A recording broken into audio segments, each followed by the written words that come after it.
itoat qilamiz, aytamiz, biz shundagina nima qilamiz, amallarimizda isloh qila olamiz. Endi yana bir oyat kelmaydi. Oyatlar nima uchun desa,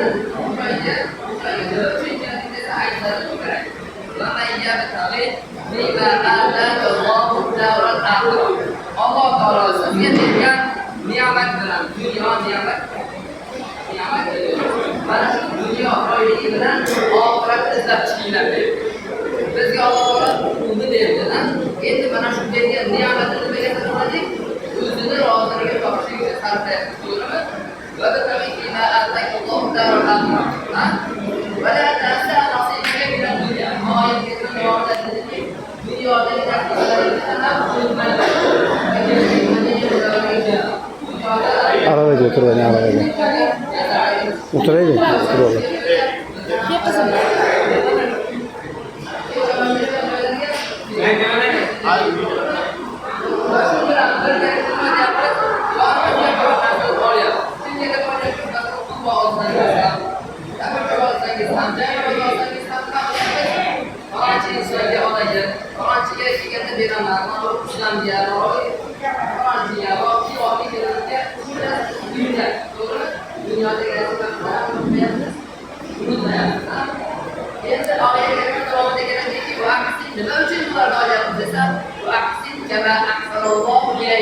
Allah Taala sizga qanday yaxshilik qilgan bo'lsa, siz bir vaqtga insonlarga yaxshilik qilgan. Allah Taala sizga ne'mat berdi. Ko'pchilik mana shu ne'mat bilan endi biz ham shu ne'mat bilan to'g'rilik atrofimizdagilar ham buyurtiraylik-da.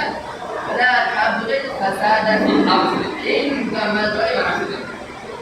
Yer yuzida fasod, fasod tarqatmanglar deydi. G'iybat bor. G'iybat shunday bir amalga qaraydi. Siz bizni eng yaxshi qabul bo'lgan Alloh Taolo bizdan ana shu bandalardan rozi bo'lgan mana shu ibodatni qabul qildi degan ibodatlarimizni g'iybat qilgan insonga qiyomat kunida keyin berdi. Kim oldi? Hech kim olmaydi, to'g'rimi? Farzandlaringizni ayollarga jo'natib, Yevropaga, Rossiyaga va qaysi bir joyga jo'natib.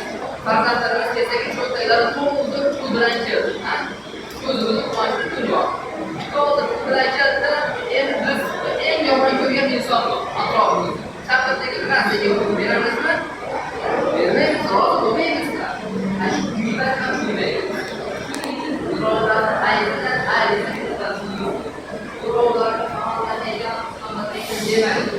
Aybidagi maratibli masala bil-ard. Yer yuzida husn tarqatmanglar. Alloh la yuhibbu, Alloh uni yaxshi ko'rmaydi. Kimda?